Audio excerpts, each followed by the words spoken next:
స్తోత్రము ఘనత మహిమ ప్రభావాలు చెల్లును కాక. సమకూర్చబడిన పరిశుద్ధ దేవుని జనాంగమైన మీకు ప్రత్యక్ష ప్రసారం ద్వారా ఆరాధనలు ఏకీభవిస్తున్న వారికి నా ప్రభువైన యేసుక్రీస్తు నామమున హృదయపూర్వకమైన ప్రేమ వందనాలు తెలియజేస్తున్నాను. అందరికీ వందనాలు. ఈనాటి ధ్యానం కొరకు 2వ దినవృత్తాంతముల గ్రంథం 2వ దినవృత్తాంతాలు 29వ అధ్యాయం 1 నుండి అందరం కలిసి చదువుకుందాం. హిజ్కియా ఏలన ఆరంభించినప్పుడు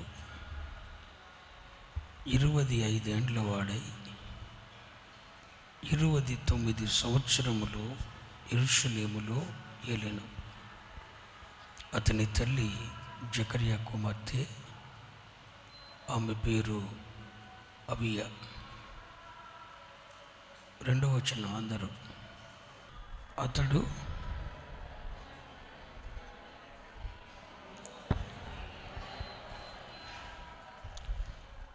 తన ఏలుబడి యందు మొదటి సంవత్సరం మొదటి నెల యెహోవా మందిరపు తలుపులు తెరిచి వాటిని బాగు చేసి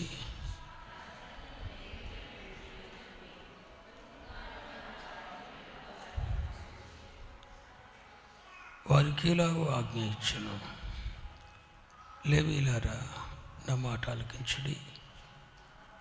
ఇప్పుడు మిమ్మును మీరు ప్రతిష్ఠించుకొని మీ పితరుల దేవుడైన యెహోవా మందిరమును ప్రతిష్ఠించి పరిశుద్ధ స్థలములో నుండి నిషిద్ధమైన వస్తువులన్నిటినీ బయటకు కొనిపోవుడి.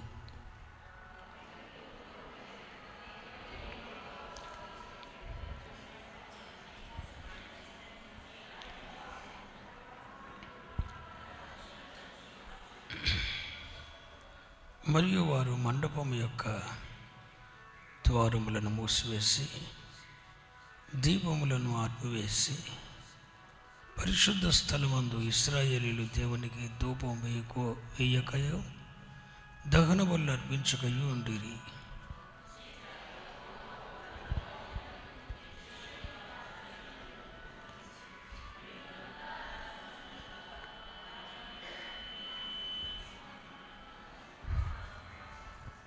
తొమ్మిదవ వచనం. కాబట్టి మన తండ్రులు కత్తి చేతపడిరి, మన కుమారులను కుమార్తెలను భార్యలను సెరలోని కొనిపోబడిరి. 10వ వచనం అందరూ కలిసి చదువుకుందాం. ఇప్పుడు మన మీద నున్న ఇశ్రాయేలు దేవుడైన యెహోవా మహోగ్రత సల్లారునట్లు ఆయనతో మనము నిబంధన చేయవలనని నా మనసులో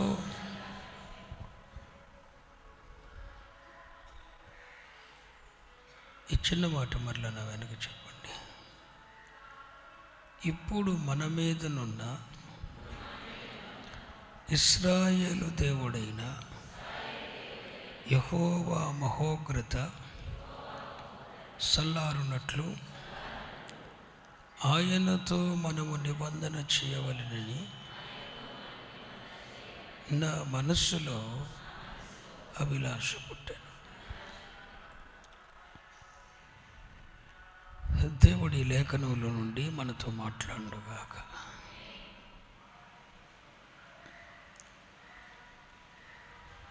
చదువుబడిన ఈ లేఖన భాగాన్ని ధ్యానిస్తే మన ఆధ్యాత్మిక జీవితానికి అవసరమైన ఎన్నో పాఠాలు పరిశుద్ధాత్మ దేవుడు మన కొరకు గ్రంథస్థం చేసి ఉన్నారు.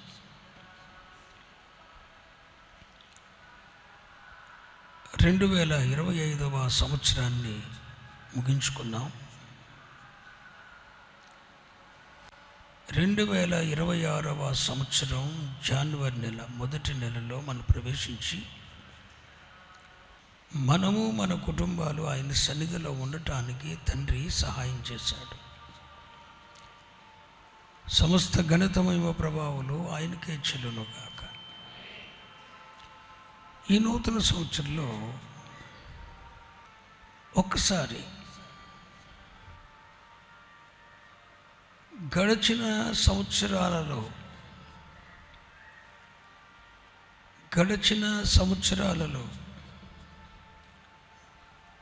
గడిచిన కాలంలో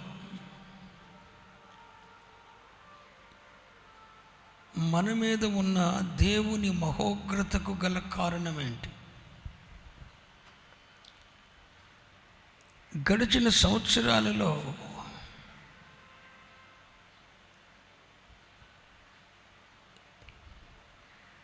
ఎన్నో విషయాలలో మనం నష్టపోయాం. గడిచిన సంవత్సరాలలో ఎన్నో విషయాలలో మనం నష్టపోయాం. ఎన్నో విధాల ఒత్తిళ్లకు, దుఃఖాలకు, శ్రమలకు, ప్రతికూలతలకు మనము గురయ్యాం. ఒక రకంగా చెప్పాలంటే 2025లో నీ జీవితంలో జరిగిన సంభవాలన్నీ ఒకసారి సోదరుడా నువ్వు నెమరు వేసుకుంటే, సహోదరి నువ్వు నెమరు వేసుకుంటే, ఇప్పటికే నీకు నాకు బుద్ధి రావాలి. ఎప్పటికే నా జీవితాలు సరిచేయబడాలి. సజీవుడైన దేవునిని కలిగి ఉన్నాము. ఆయన వలన వచ్చే జీవమును పొందుకోకుండానే బ్రతికేస్తున్నాం. సజీవుడైన దేవునిని ఆరాధిస్తున్నాము. ఆయనతో సత్సంబంధ బాంధవ్యాలు లేకుండానే ఆయన మా దేవుడని సాక్ష్యం ఇచ్చేస్తూ బ్రతికేస్తున్నాం. గడిచిన కాలంలో, గడిచిన సంవత్సరాలలో ఎందుకో దేవుడు మనల్ని విడిచిపెట్టినట్టు అని అనిపించలేదా నీకెక్కడ? ఎన్నో దినాలు దుఃఖంతో నువ్వు గడిపిన అనుభవాలు నీకు గుర్తు రాలేదా? ఎన్నో దినాలు ఒత్తిళ్లతో ఏం చేయాలి అన్నది అర్థం కాని అధ్వాన పరిస్థితుల్లో కూలబడిపోయిన అనుభవాలు జ్ఞాపకం లేదా? పిల్లలు మాట వినని స్థితి, కుటుంబాలలో ఐక్యత లేని స్థితి, విచ్ఛిన్నమైన అనుభవాలు, ప్రతికూలతలు, ఎవరనుకున్నది వారే సాధించాలన్న పట్టుతో ముందుకు సాగుతూ దుఃఖకరితమైన జీవితాలు జీవిస్తూ అనుభవించలేదా? నీ కుటుంబంలో నీ బిడ్డలను సాతాను శరలోనికి తీసుకుని వెళ్ళిపోలేదా? ఎంతోమంది దుష్టుని యొక్క ఖడ్గం పాలైపోలేదా? జీవము దేవుని నుండి నీ కుటుంబంలో వేరైపోయిన వారు లేరా? నీ పిల్లలు, నీ భార్యలు, లేకపోతే నీ కుటుంబం, నీ భర్త దేవునికి దూరమైన దాఖలాలు కనపడలేదా? ఆర్థికమైన పరిస్థితులతో, అసమానతలతో కృంగిపోయిన అనుభవాలు లేవా? దివారాత్రులు ప్రార్థిస్తున్నారు కానీ వీరి జీవితంలో ఏం జరిగిందని, వీరి దేవుడు ఏమాయనని చెప్పి జనులు అపహాస్యం చేసుకున్న సంఘటనలు నీ చెవిన పడలేదా?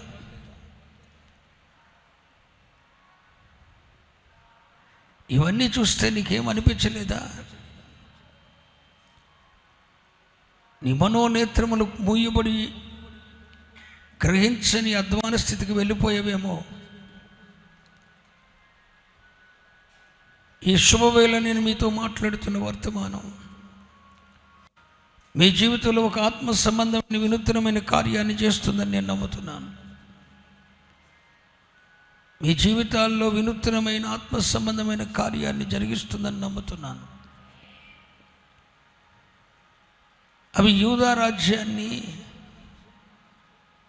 హిజ్కియా రాజు పరిపాలిస్తున్న కాలం. యూదా రాజ్యాన్ని హిజ్కియా రాజు పరిపాలిస్తున్న కాలం. అతడు రాజైన తరువాత యెరూషలేమును కేంద్రంగా చేసుకొని 29 సంవత్సరములు రాజ్య పరిపాలన చేశాడు. అతని పరిపాలనలో మొదటి సంవత్సరం మొదటి నెల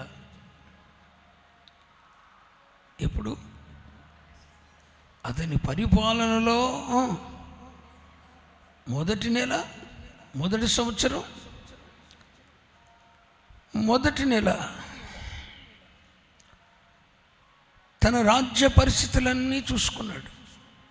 అరే ఏంటి, మనమేమో దేవుని పేరు పెట్టబడిన వారము, దేవుని సొత్తైన జనులము, గొర్రెపిల్ల రక్తముతో అమూల్యమైన గొర్రెపిల్ల రక్తము చేత విమోచింపబడిన ప్రజలము. మరి మన దేశంలో ఈ ప్రతికూలతలేంటి, ఈ కష్టాలేంటి, వీటికి పరిష్కారం లేదా అని ఆలోచించడం మొదలుపెట్టాడు. ఏ రాజ్యానికి అతడు రాజు అయ్యాడో ఆ రాజ్యములో ఉన్న దుస్థితిని చూశాడు. ఆ రాజ్యములో దుస్థితికి గల కారణం ఏంటంటే దేవుని మహోగ్రత ఆదేశం మీద ఉందని గ్రహించాడు. ఓ నా ప్రియ సోదరి సోదరులరా, ఒక భార్యగా ఒక భర్తగా నిన్ను ఒక గృహానికి పరిపాలకునిగా చేశాడు. ఒక దైవ సేవకునిగా నన్ను ఒక సంఘానికి ఏలికగా చేశాడు. నిన్ను ఒక కుటుంబానికి యజమానురాలిగా చేశాడు, ఏలికగా చేశాడు. మరి నీ కుటుంబ వ్యవస్థలో, నీ పరిపాలనలో ఏంటా దుస్థితి? ఏం దుస్థితి ఉందండి అంటున్నావా? ఏం దుస్థితి ఉంది? ఒక్కసారి నీ కుటుంబం లోతుల్లోకి చూసుకో. నీ రాజ్యం అదే, నీ కుటుంబమే నీ రాజ్యం, నీ కుటుంబమే నీ పరిపాలన విభాగం. ఒక ఏలికగా నీ ఇంటిని ఏలటానికి నిన్ను భర్తగా నియమించాడు. ఓ తల్లిగా, ఓ తండ్రిగా నీ బిడ్డలకు నీవు ఏలికగా చేశాడు. నీ గృహానికి నీవే పరిపాలకుడు. ఈ మొదటి నెల నీ గృహ పరిపాలనలో, దేవుడు నీకు అప్పగించిన రాజ్య పరిపాలనలో ఎక్కడైనా దేవుని మహోగ్రత ఉందేమో గమనించావా? నీవు నీ ఇంట్లో దుస్థితి ఏంటో గమనించాలి.